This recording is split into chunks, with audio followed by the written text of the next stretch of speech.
எல்லாருக்கும் வணக்கம். மகாபாரதத்தோட கடந்த பகுதியில் வியாசர் யுதிஷ்டனுக்கு அறிவுரை சொல்லிக்கிட்டு இருக்கார் அப்படின்னு சொல்லி பார்த்தோம். அவர் எந்தெந்த பாவத்துக்கு என்னென்ன தண்டனை, எந்தெந்த உணவை ஒரு மனுஷன் உண்ணணும், எந்த மாதிரியான உணவு உண்ணக்கூடாது அப்படிங்கிறத பற்றியெல்லாம் சொன்னார் அப்படின்னு பார்த்தோம். அதுக்கடுத்து நல்ல செயலை பற்றி சொல்கிறார், கெட்ட செயலை பற்றி சொல்கிறார். அந்த நல்ல கர்மா கெட்ட கர்மாவால் என்ன பலன் விளையும், கர்மாவே செய்யாமல் அதாவது செயலின்மை பற்றியும் சொல்கிறார்.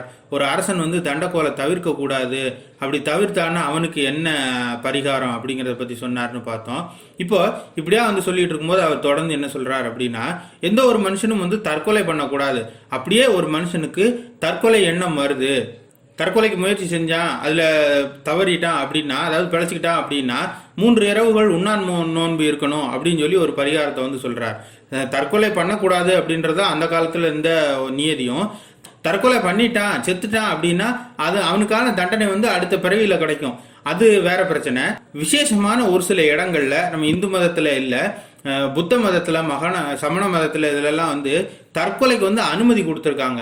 அவர்கள் என்ன மாதிரி தற்கொலைக்கு அனுமதி கொடுத்தாங்க அப்படின்னா, ஒரு மனுஷன் தற்கொலை பண்ணலாம், தற்கொலை பண்ணக்கூடாது அப்படின்னு சொல்லி கிடையாது. ஆனால் தற்கொலை அப்படின்றது எடுத்த எடுப்பில், கோபத்தில், ஒரு வேகத்தில், ஏதோ ஒரு வெறுப்பில் செஞ்சதாக இருக்கக்கூடாது. ஒரு மனுஷன் மரணத்தை தனக்குத்தானே வர வச்சுக்கிறான் அப்படின்னா கூட அதுவும் கூட ரொம்ப தீர்க்கமான முடிவு எடுத்து அவன் செய்கிறதா இருக்கணும் அப்படின்னு சொல்லி அவர்கள் சொல்கிறாங்க.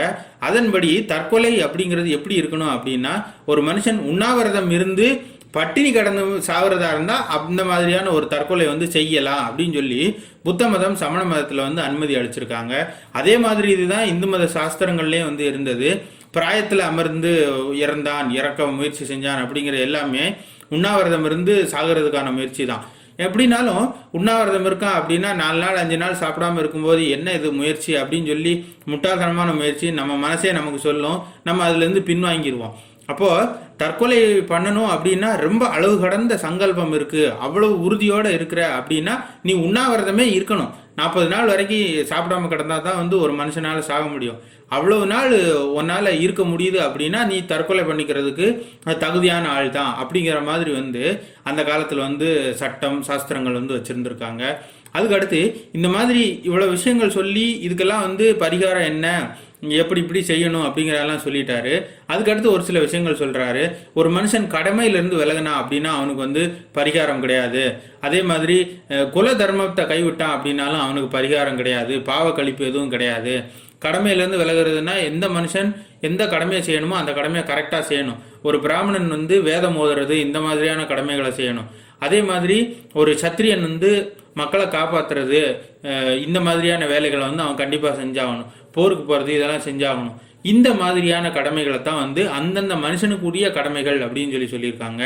அதுக்கு அடுத்து குல தர்மம் அப்படின்றது உண்மையில குல தர்மம் அப்படின்னா நான் இந்த ஜாதியில் பிறந்தேன் அதனால இந்த தர்மம் வருது அப்படிங்கிற அர்த்தத்தில் இல்லை. எந்த மனுஷன் எந்த ஜாதியில் பிறந்தாலும் அதுக்கேற்ப ஒரு கடமை இருந்தாலும் அவனுடைய ஸ்வதர்மம் அப்படிங்கிறத பற்றி தான் நம்ம இதில் எடுத்துக்கணும். ஸ்வதர்மம் அப்படின்னா ஒரு மனுஷன் வைசிய ஜாதியில் பிறக்கிறான் இருந்தாலும் அவனுடைய சுபாவம் முழுக்க பிராமண சுபாவம் இருக்குது அப்படின்னா அவன் பிராமணனாக தான் அடையாளம் பண்ணப்படணும். அந்த மாதிரி அவன் பிராமண தர்மத்தை கைவிடக்கூடாது அப்படிங்கிறது தான் குல தர்மம், ஸ்வதர்மம் அப்படின்னு சொல்லலாம். குலதர்மம்ங்கிறத விட ஸ்வதர்மம் அப்படிங்கிறது ஒரு சிறப்பான வார்த்தை. இந்த மாதிரி ஸ்வதர்மத்தை கைவிடக்கூடாது அப்படின்னு சொல்லியிருக்கார். அந்த ஸ்வதர்மத்தை கைவிடக்கூடாது அப்படின்றது பகவத்கீதையிலையும் இருக்குது. அதுக்கு அடுத்தது பிராமணனுக்கு சில மாமிச வகைகள் சாப்பிட்றதுக்கு அனுமதி கிடையாது. ஒரு சிலது சாப்பிடலாம், ஒரு சிலது சாப்பிடக்கூடாது. அதே மாதிரி பிராமணன் மற்றவர்கள் சமைச்ச சாப்பாட்டை சாப்பிடக்கூடாது, அவனே சமைச்சு தான் சாப்பிடணும். ஒருவேளை அவன் சத்திரியனோட சமையலை சாப்பிட வேண்டிய சூழ்நிலை வருது அப்படின்னா பிராமணனுடைய சக்தி, அவனுடைய ஆன்ம சக்தி கொஞ்சம் குறையும். ஒருவேளை பிராமணன் சூத்திரனோட சமையலை சாப்பிட்டான் அப்படின்னா அவனோட பிரம்ம ஒளி குறையும். இந்த மாதிரி மற்றவர்களுடைய சமையலை சாப்பிடக்கூடாது. அதுக்கு அடுத்து ஒரு பிராமணன் கணவன் பிள்ளையற்றவர்கள் தந்த உணவை சாப்பிடக்கூடாது.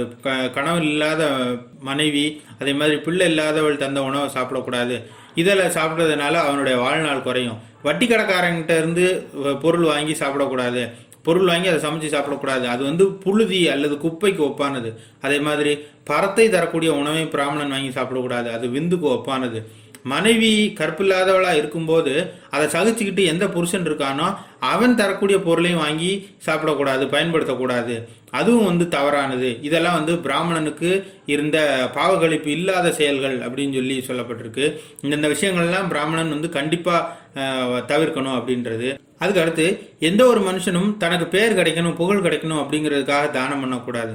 தானம் பண்ணும் போதும் கோமாளித்தனம் பண்ணுறவனுக்கு தானம் பண்ணக்கூடாது, கூத்தாடிக்கு தானம் பண்ணக்கூடாது, போதை ஆசாமிக்கு தானம் பண்ணக்கூடாது, திருடனுக்கு தானம் பண்ணக்கூடாது, முட்டாளாக இருக்கவனுக்கு தானம் பண்ணக்கூடாது, அங்கத்தில் பழுது இருக்கக்கூடிய ஒருத்தனுக்கு தானம் பண்ணக்கூடாது. இவர்கள்லாம் ஒரு கீழான நிலையில் இருந்தவர்கள். இவர்கள்லாம் அந்த தானம் செய்யக்கூடாது, அவர்கள் அதுக்கு தகுதி இல்லாதவர்கள் அப்படின்னு சொல்லப்பட்டிருக்கு.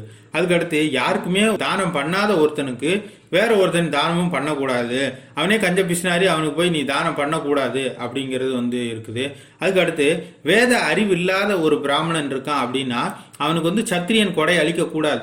போனா போகுது அப்படின்னு சொல்லி கருணையின் பேரில் கொஞ்சம் கொடுக்கலாமே ஒழிய, அப்படி கொடுக்கப்படக்கூடிய அந்த பொருளுக்கு அந்த சத்திரியனுக்கு புண்ணியமோ இல்லை ஒரு அறமோ சேராதான். அந்த மாதிரி வேதம் படித்த பிராமணனுக்கு தான் ஒரு சத்திரியன் கொடை அளிக்கணும். அதுதான் அவனுக்கு நல்லதான் அந்த சத்திரியனுக்கு.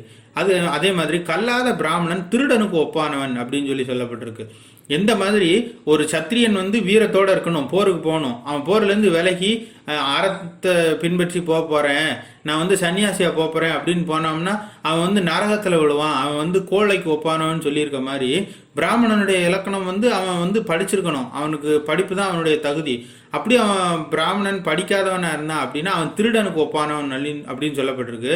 அந்த காலத்தில் ஒரு மனுஷன் அவனுடைய தர்மத்துக்கு ஏத்தாக்கல, அவனுடைய வகைக்கு ஏத்தாக்கல சிறப்பானவனா இருக்கணும். அப்படி அவன் சிறப்பானவனா இல்லை அப்படின்னா அவன் கழிசடை அப்படிங்கிற மாதிரி தான் இருக்குது.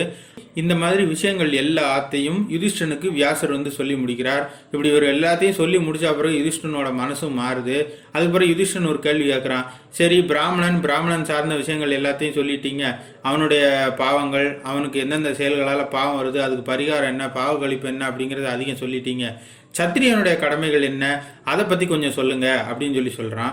சத்திரியன் எப்படி நடந்துக்கணும் அப்படிங்கிறத பற்றி யுதிஷ்டன் கேட்குறான். இப்படி யுதிஷ்டன் கேட்டதும் வியாசர் சொல்கிறார், சத்திரியனுடைய வகையை பற்றி, அவனுடைய கடமைகளை பற்றி நான் சொன்னால் சரியாக இருக்காது, அதை நீ பீஷ்மர்கிட்ட கேட்டு தெரிஞ்சுக்கோ, பீஷ்மர் சொல்லுவார் அப்படின்னு சொல்லி வியாசர் முடிச்சிடுறார். இப்படி வியாசர் முடித்த பிறகு கிருஷ்ணனும் அறிவுரை சொல்கிறான். இல்லை, நீங்கள் இன்னும் தாமதம் பண்ணாதீங்க, அரியணை ஏற்றுக்கிறனும், நீங்கள் மன்னராகணும் அப்படின்னு. அப்படி அவர் சொன்ன பிறகு, கிருஷ்ணனும் அறிவுரை சொன்ன பிறகு யுதிஷ்டன் ஒரு வழியாக ஏற்றுக்கிறான். இவ்வளவு நாளும் ஒரு மாதமாக வெளியில் உட்காந்து எல்லாரும் மாற்றி மாற்றி அறிவுரை சொல்லிக்கிட்டே இருக்காங்க. கடைசியில் யுதிஷ்டன் ஏற்றுக்கிறான். யுதிஷ்டன் ஏற்றுக்கிட்ட பிறகு சரி நம்ம அஸ்தினாபுரத்துக்கு போகலாம் அப்படின்னு சொல்லி அங்கே இருந்து வெளியில இருந்து அஸ்தினாபுரத்துக்கு வெளியில் தீட்டு கழிகிறதுக்காக தங்கியிருந்தாங்க. அங்கே இருந்து அஸ்தினாபுரத்துக்கு கிளம்புறாங்க. இந்த இடத்துல அஸ்தினாபுரத்துக்கு அவர்கள் கிளம்பும் போது வழக்கமாக ஒரு அரசன், ஒரு வீரன் சண்டை போட போகிறான் அப்படின்னா குதிரை கட்டின ஒரு தேரில், குதிரை பூட்டின ஒரு தேரில் போவாங்க. ஆனால் இந்த இடத்துல அரசன் அரியணை ஏறதுக்கு தலைநகரத்துக்கு வரும்போது காளைகள் பூட்டப்பட்ட ஒரு தேரில் வந்தான் அப்படின்னு இருக்குது. இது என்ன காரணத்தால் காளை பூட்டப்பட்ட தேரில் வந்தான் அப்படின்னு சொல்லி தெரியல. ஆனால் காளைகள் பூட்டப்பட்ட ஒரு தேரில் யுதிஷ்டன் ஏறி அஸ்தினாபுரத்துக்கு வரான். அப்படி அவன் வரும்போது பீமன் சாரதியா அந்த மாட்டு வண்டி, உண்மையில காளை பூட்டப்பட்ட தேருன்னா மாட்டு வண்டி தான், அந்த மாட்டு வண்டியை பீமன் சாரதியாகி வண்டியை ஓட்டுறான். அர்ஜுனன் யுதிஷ்டனுக்கு கொடை பிடிக்கிறான். நகுலனும் சகாதேவனும் சாமரம் வீசுறாங்க. இப்படியே அவர்கள் முன்னால் வர, பின்னால் ஒரு தேரில் சாத்திகியும் கிருஷ்ணனும் வராங்க, இன்னொரு தேரில் யூத்ஸு, இன்னும் மற்றவர்கள் எல்லாரும் பின்தொடர்ந்து வராங்க. இப்படியா யுதிஷ்டன் தலைநகரத்துக்கு வரான். தொடர்ந்து என்ன நடக்குது அப்படிங்கிறத அடுத்த பகுதியில் பார்க்கலாம். இந்த வீடியோ உங்களுக்கு பிடிச்சிருந்தா லைக் பண்ணுங்கள், ஷேர் பண்ணுங்கள், கமெண்ட் பண்ணுங்கள். இதே மாதிரி வீடியோக்கள் தொடர்ந்து வேணும் அப்படின்னா நம்ம சேனலுக்கு சப்ஸ்கிரைப் பண்ணுங்கள். மறக்காமல் பெல் பட்டனையும் ப்ரெஸ் பண்ணுங்கள்.